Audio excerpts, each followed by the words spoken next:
Naam, habari za wakati huu na karibu tena ndugu mpenzi mtazamaji, ni kutaarifu yale ambayo yanaendelea nchini Tanzania siku ya leo.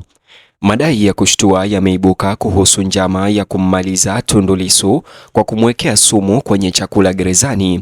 John Heche atuhumiwa kwa shambulizi hili, tuhuma ambazo sasa zimesababisha hatua ya kisheria mahakamani.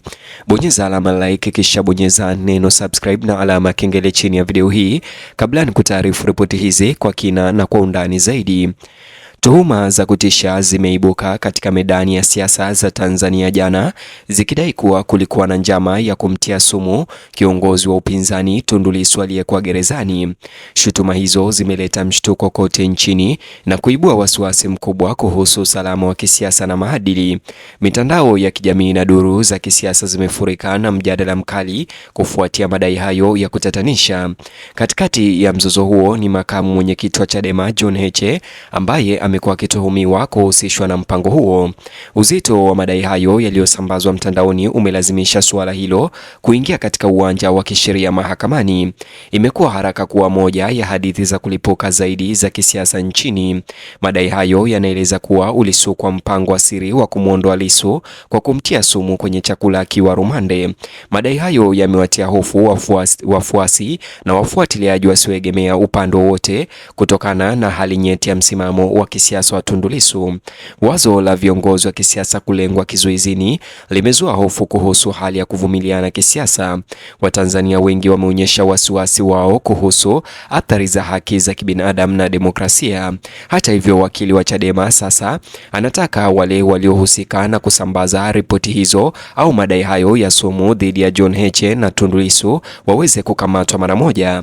Hata hivyo, shutuma hizo pia zimezidisha mivutano ya kisiasa iliyopo. Katika taarifa yake, wakili wa Chadema Daktari Nshala alisisitiza kuwa John Heche hawezi kuhusishwa na mpango wa kumdhuru au kumtilia sumu Tundu Lissu kwa sababu hali ya gerezani hairuhusu mtu wa nje kuingilia chakula au vinywaji vya wafungwa.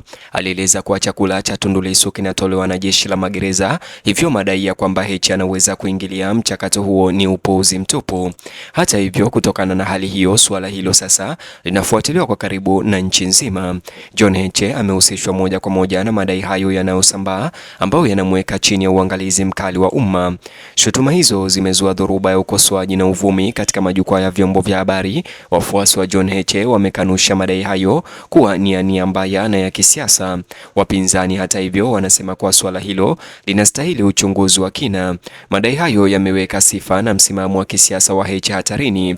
Hii imebadilisha swala hilo kuwa vita kuu vya kisheria na kisiasa mahakamani.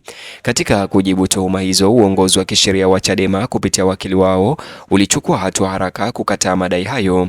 Mwanasheria mkuu wa chama hicho Daktari Nshala alizungumzia swala hilo hadharani na kutoa utetezi mkali dhidi ya John Heche. Alieleza kuwa mfumo wa magereza unafanya kazi chini ya udhibiti mkali unaozuiwa kuingiliwa kwa vyovyote vile, hasa upande wa chakula au jikoni. Kulingana na yeye, mwanasheria huyo, milo inayotolewa kwa wafungwa inashughulikiwa na mamlaka magereza peke yake.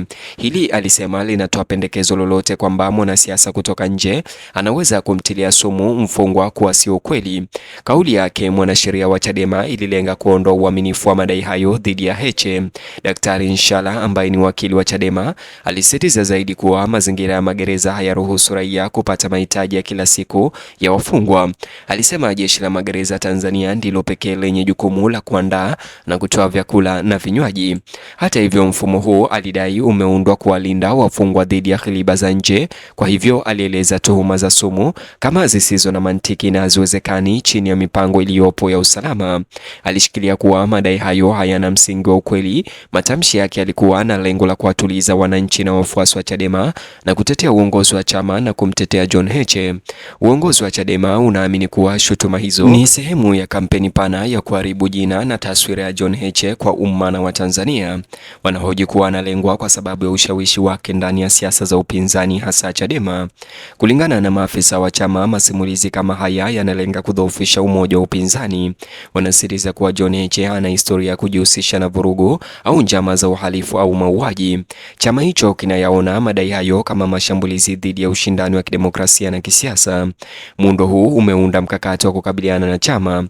Daktari Nshala, wakili huyo wa Chadema, aliweka wazi kuwa Chadema hawatalichukulia swala hilo kirahisi na wote waliosambaza ripoti hizo watakamatwa. Alitangaza kuwa hatua za kisheria zitachukuliwa dhidi ya watu wote walioeneza tuhuma hizo. Chama kinaamini kuwa madai ya uongo ya ukubwa kama huo yanajumuisha kashfa kubwa. Wataalamu wa sheria ndani ya chama wameanza kuandaa kesi dhidi ya waliohusika kusambaza ripoti hizo. Chadema wanasema kuwa mjadala wa kisiasa haupaswi kuvuka hadi kwenye mauaji ya wahusika au shutuma kama hizo. Uamuzi huu unaashiria mabadiliko kuelekea ulinzi mkali wa sheria. Hata hivyo, uongozi wa chama unasisitiza kuwa kulinda viongozi wake dhidi ya madhara ya sifa ni muhimu. Wanasema kuwa shutuma zisizopingwa zinaweza kuharibu mazungumzo ya umma. Kwa mujibu wa Chadema, kushindwa kujibu ipasavyo kunaweza kuchochea upotoshaji zaidi. Wanaona kesi hii kama kipimo cha uwajibikaji wa kisiasa katika enzi ya kidijitali. Chama hicho kimedhamiria kudhihirisha kuwa propaganda za uongo kama hizo hazina matokeo. Hata hivyo, msimamo huu umejadiliwa sana miongoni mwa wachambuzi wa masuala ya kisiasa leo.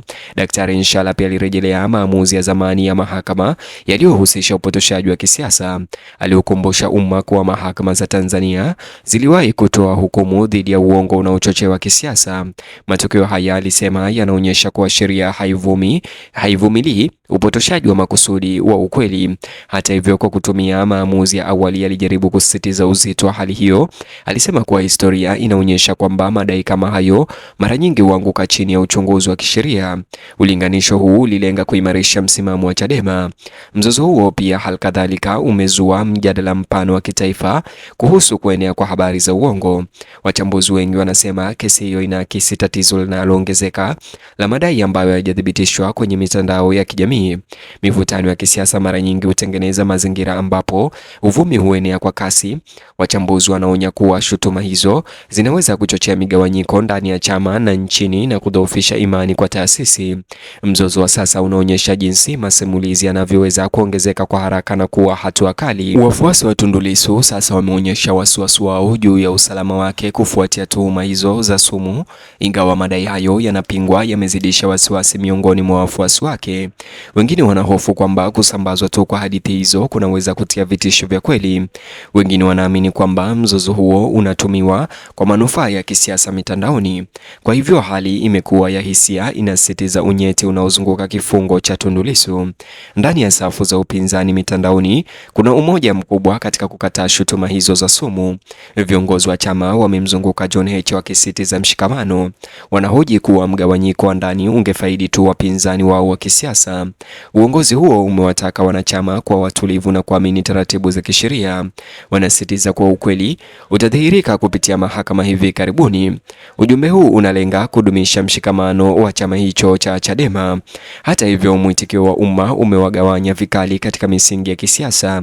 Baadhi ya wananchi wakitaka uchunguzi kamili ufanyike ili kutolea ufafanuzi swala hilo.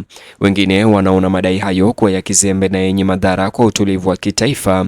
Mashirika ya kiraia pia yametoa wito wa kuwepo mawasiliano ya kuwajibika kutoka kwa wahusika wa kisiasa. Wanaonya kuwa madai ya uchochezi yanaweza kudhoofisha amani. Kwa hivyo mzozo umehamia zaidi ya siasa za vyama na kwa swala la kitaifa. Wachambuzi wa sheria wanaona kuwa kesi hiyo inaweza kuweka historia muhimu Tanzania.